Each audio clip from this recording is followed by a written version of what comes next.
Okay, today we'll work on making up some cables here.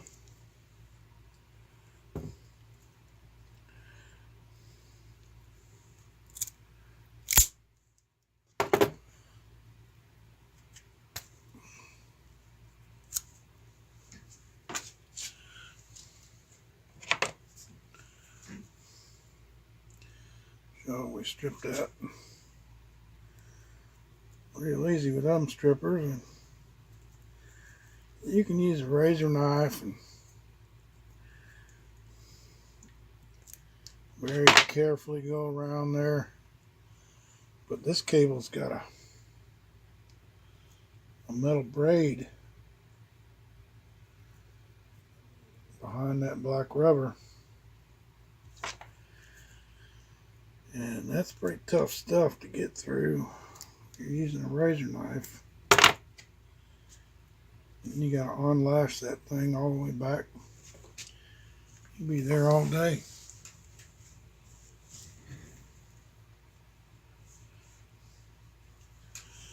So we just made up one end.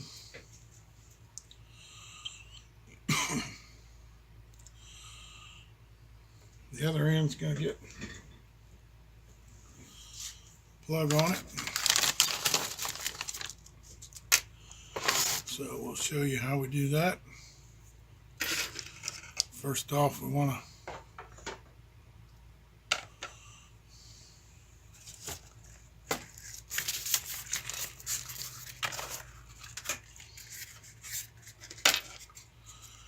cut a piece of heat shrink. Slide that on there.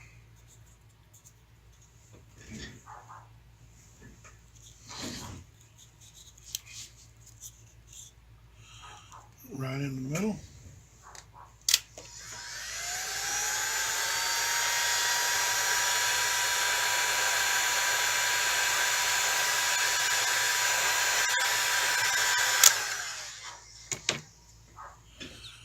And we separate these.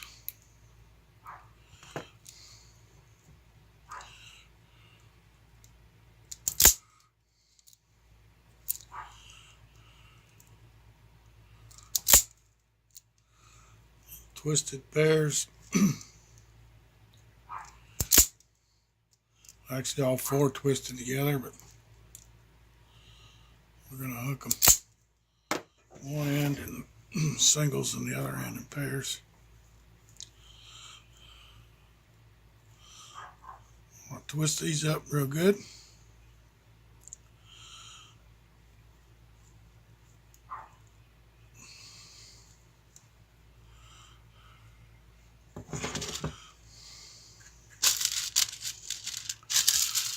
Take some of these ferrules. I think these are for 22 gauge. Very carefully slip that on there. These are ferrule crimpers made by Wago. And you can see that square in the middle there.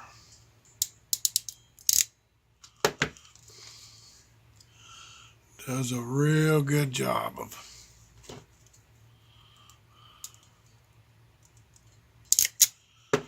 crimping that wire,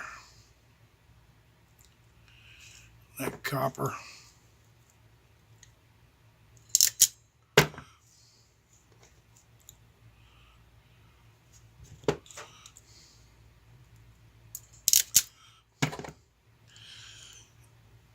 These got a sort of a reverse twist on them, where it made in the cable.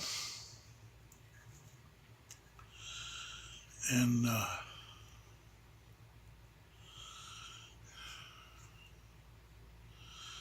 my wiring configuration is blue, white, blue, white.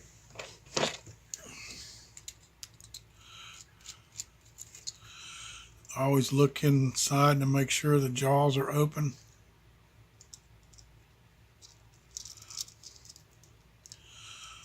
blue, white, facing the screws. Snug them.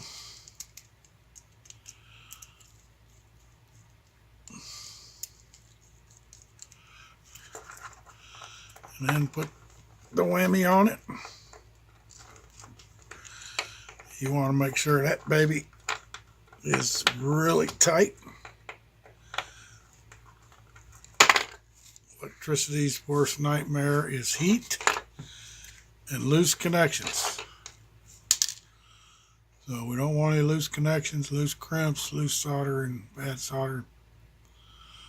So we make sure that lug is really tight on that ferrule.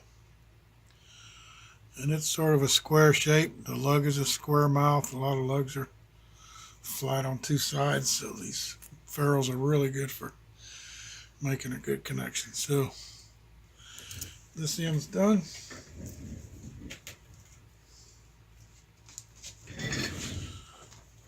Now we'll bring another end up. And this is the easiest thing to forget.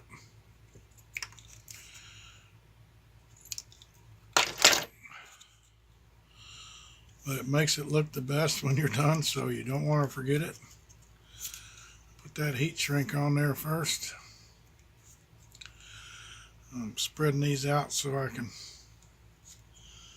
strip them. And this has got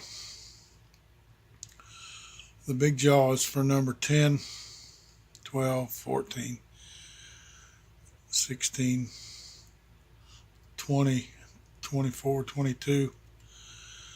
The higher the number, I know everything's backwards, the higher the number, the smaller the wire until you get to wire as big as your thumb. And it goes the other way around. We're stripping them long enough so we can get good coverage inside this opening. So now I sort of let them twist back the way they naturally came out of the cable, and then separate them in two pairs.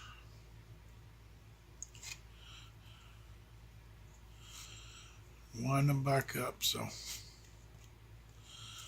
got the two blues here. And this is just the configuration that this testing instrument needs in order to work properly.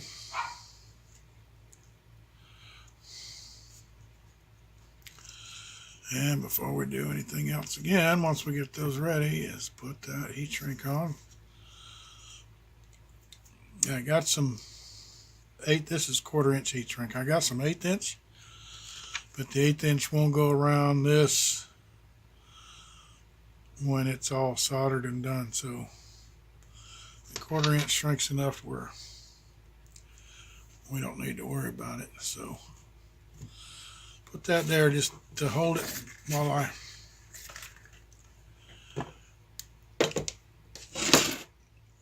get these ready. And this is soldering flux. Some sticky, gooey stuff that makes the world of difference when it comes to doing a good solder joint. So I get a little bit of that pasty stuff on there. Don't need a whole lot. And then because these jaws, and you could close them up with a pair of pliers and sort of finagle that cable in there before you crush it down, but it's really awkward doing it with pretty much any kind of pliers, except for something that's got this cup-shaped crimp action to it. And a lot of butt splice crimpers and Stay-Cons and ring terminals, fork terminals, and stuff like that will use a crimper like this. So with that cup on the side where the two wings are at, I slowly close that just enough to where I can get that wire in there.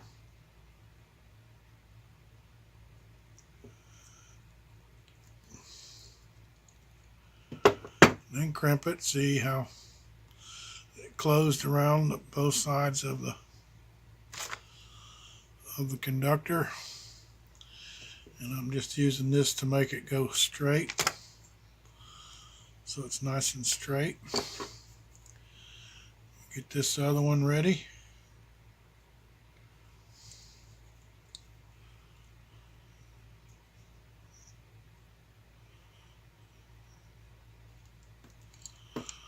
Doesn't take a whole lot of pressure, but because this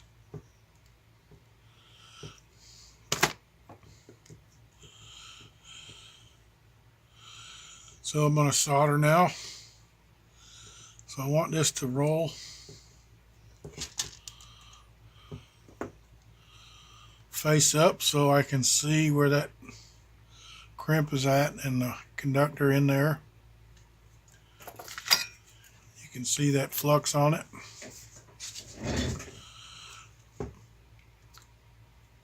And get the soldering tip on the metal and the copper wire in the metal. And then put a little bit of solder on and see how it just sunk right in all around the metal and all around the copper.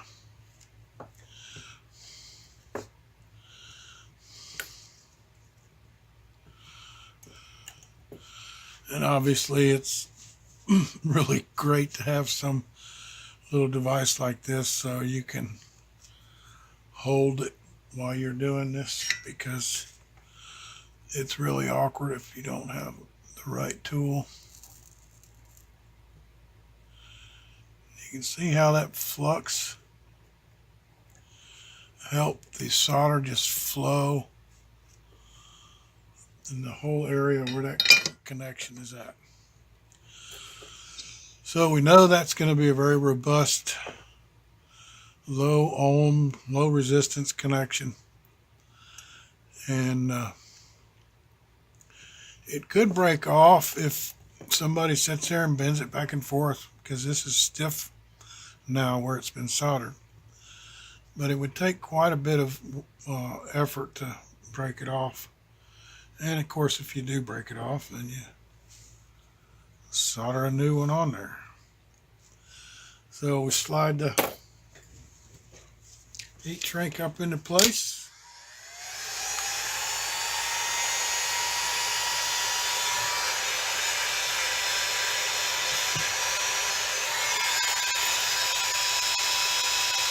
This hot gun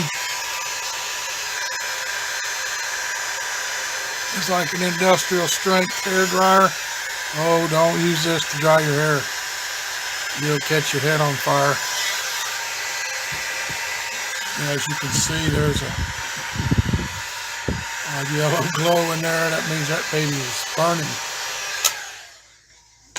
burning hot. So once that cools, there is what the other end looks like.